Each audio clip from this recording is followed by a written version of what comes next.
Olá, Cris e amigos do canal. Vou contar uma história que aconteceu com a família do meu primo, que mora em Belém do Pará. Porém, irei colocar nomes fictícios para preservar a imagem da família do relato. Meu primo Luiz e sua esposa me contaram isso com muita seriedade quando vieram nos visitar pela última vez aqui em Capanema, que também fica no Pará. Esse fato ocorreu em 2018. Na época, seus filhos eram ainda crianças, a Júlia, de 7, e Lucas, de 9. Era uma noite de quaresma, especialmente na Quinta-feira Santa. A família Oliveira resolveu visitar parentes e amigos na sua cidade natal, localizada no interior do Pará, aproveitando a folga do feriado para fazer essa viagem. Meu primo tinha um Fiat Uno na época, aqueles antigos, mas bem conservados. Eles viajaram pela rodovia PA-150, que corta a imensidão da floresta amazônica no Pará. Luiz, Beatriz e seus 2 filhos estavam cansados após um longo dia de viagem desde Belém. No início da noite, eles pararam em um posto de gasolina e ao lado tinha um restaurante self-service e que ficava próximo à cidade de Goianésia, no Pará. Luiz resolveu parar e esticar um pouco as pernas, enquanto sua família tomava banho. E em seguida todos foram jantar para que em seguida continuassem a viagem.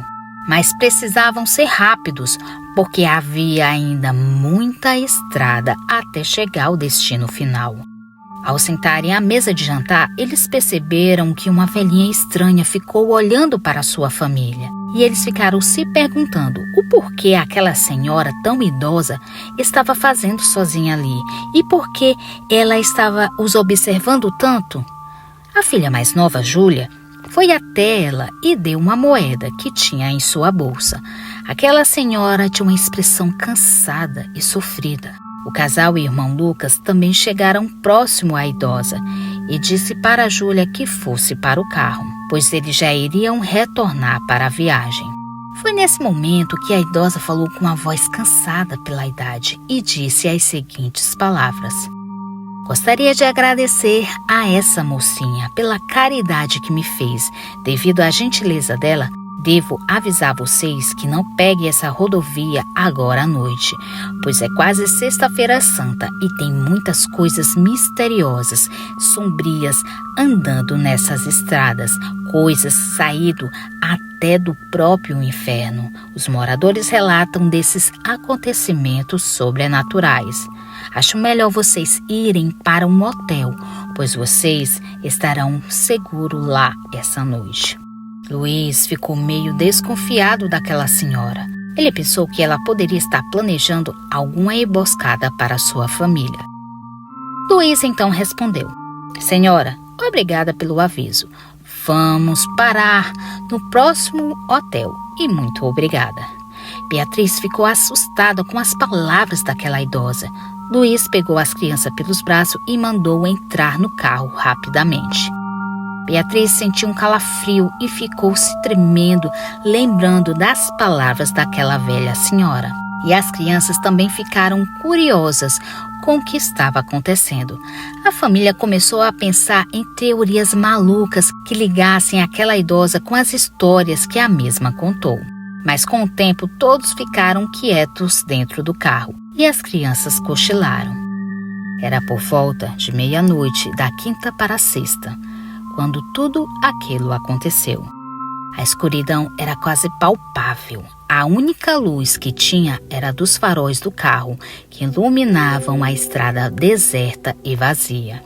O GPS indicava que ainda faltava horas para chegarem ao seu destino, a pequena cidade de São Félix do Xingu.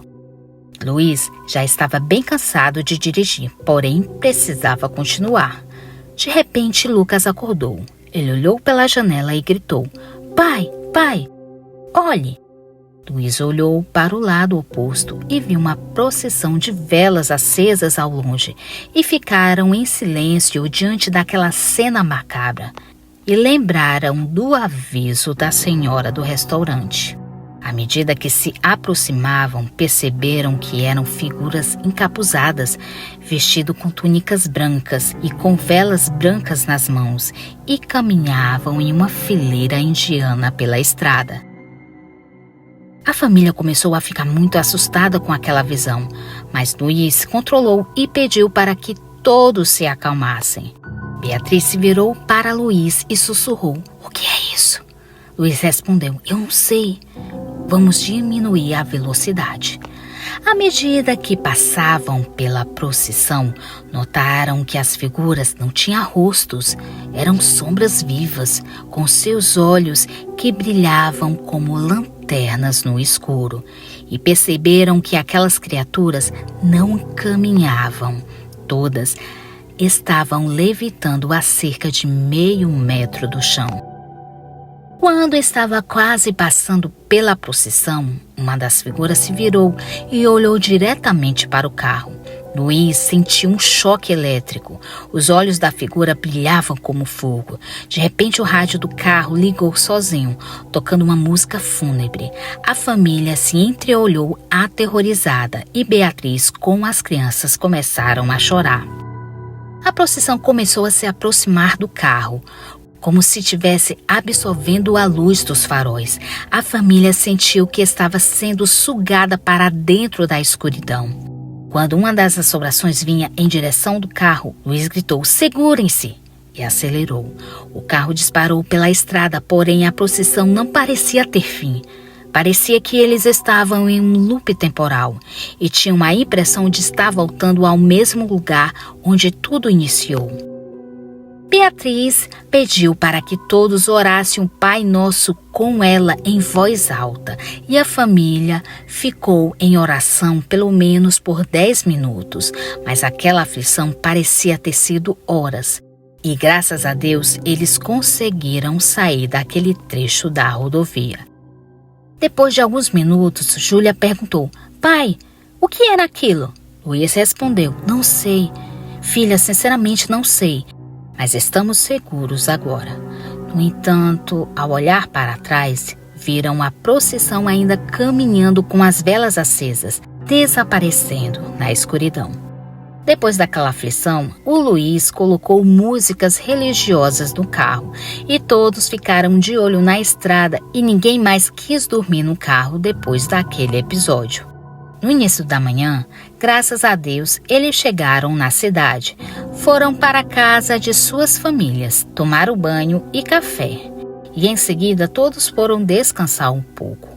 Quando acordaram, contaram aos pais de Luiz o que tinha acontecido na rodovia PA 150.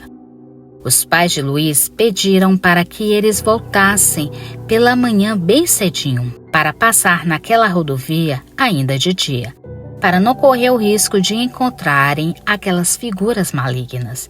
Eles também contaram outros relatos daquela rodovia macabra. Graças a Deus, na volta foi tudo muito tranquilo. Não tiveram nenhum tipo de imprevisto e chegaram bem e em paz em Belém. 4 anos depois, Lucas recebeu uma estranha mensagem anônima. A procissão das almas ainda espera por vocês na estrada do Pará. A mensagem foi acompanhada por uma foto da rodovia deserta, com uma procissão ao fundo. A família Oliveira nunca mais falou sobre aquela noite e não passou mais pelaquela rodovia no período noturno, mas o medo, a curiosidade permaneceram. O que eram aquelas figuras? Por que estavam naquela estrada? O que queriam com aquela família? A rodovia PA 150 continua deserta e escura, mas os moradores locais afirmam que às noites de Quaresma, a procissão das almas ainda caminham buscando almas para se juntarem à sua marcha eterna. Se alguém sabe de alguma história parecida, deixe nos comentários, pois acredito que aquelas almas perdidas estejam querendo que a família se junte à procissão, ou até mesmo querendo provocar um grave acidente. Obrigada, Cris, por contar esse relato macabro.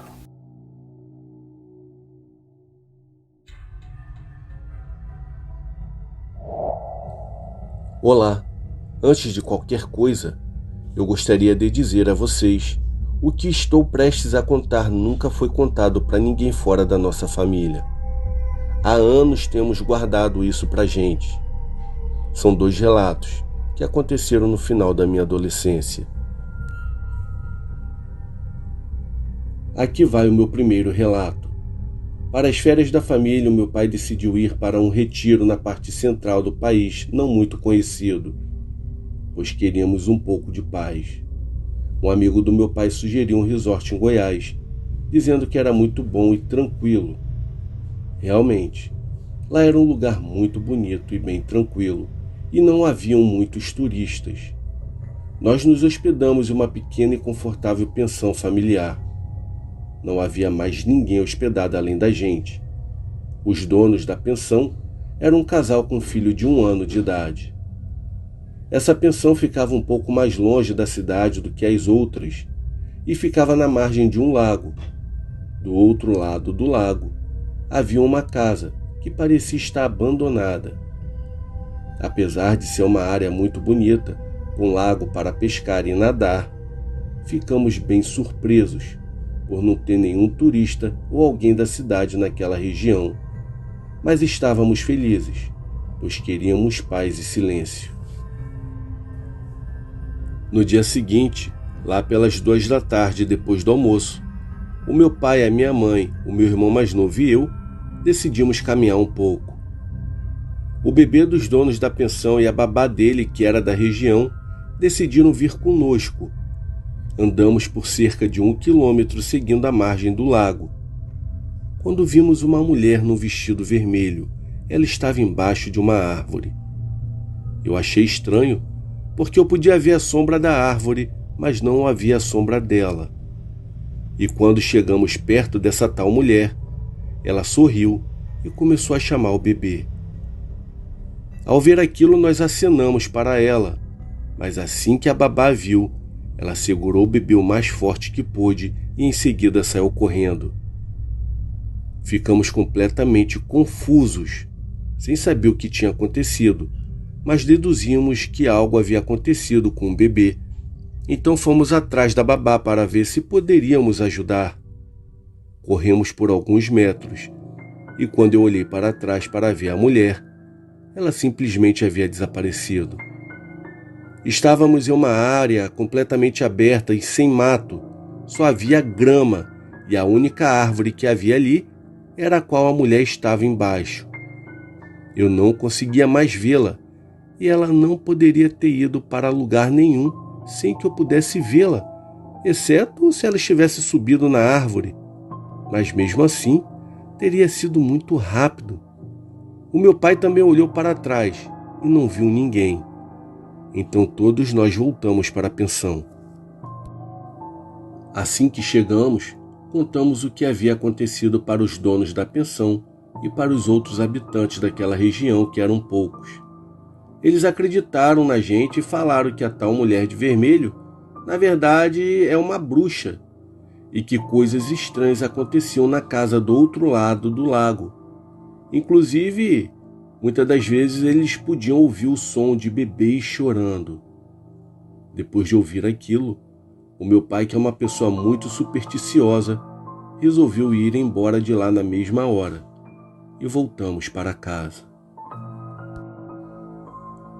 Agora eu vou contar o meu segundo relato. Isso aconteceu com a minha família e um amigo da família quando estávamos viajando. Depois de dirigir o dia todo, resolvemos parar em algum lugar, pois já era bem tarde, mais ou menos 00:30.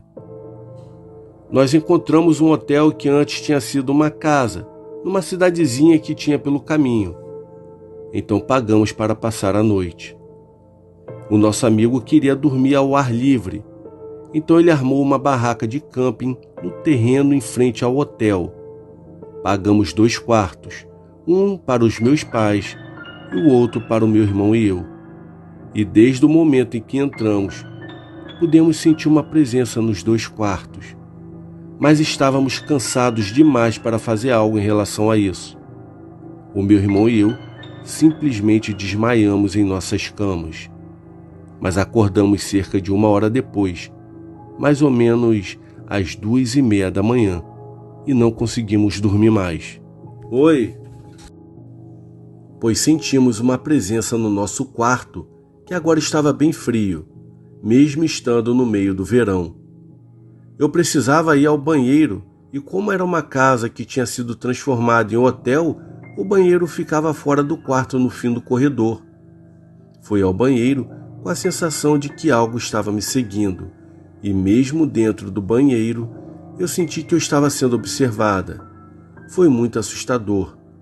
Quando voltei, o meu irmão estava assustado, sentado na cama com a luz acesa, falando que tinha alguém andando pelo quarto. Nós dois então decidimos acordar os nossos pais para contar o que estava acontecendo, mas assim que entramos, vimos que eles também estavam acordados e que passaram por uma situação parecida com a nossa. Nós 4 nos sentamos juntos, fazendo um círculo, e começamos a rezar. Imediatamente nós nos sentimos muito melhor e ficamos o resto da noite acordados e rezando. Na manhã seguinte, o nosso amigo nos perguntou por que estávamos andando no nosso quarto a noite toda ao invés de dormir. Ele falou que viu de 3 a 4 pessoas andando de um lado para o outro, abrindo e fechando as cortinas da janela do nosso quarto. O estranho de tudo isso foi que não havia ninguém lá a noite toda, pois estávamos todos no quarto dos nossos pais.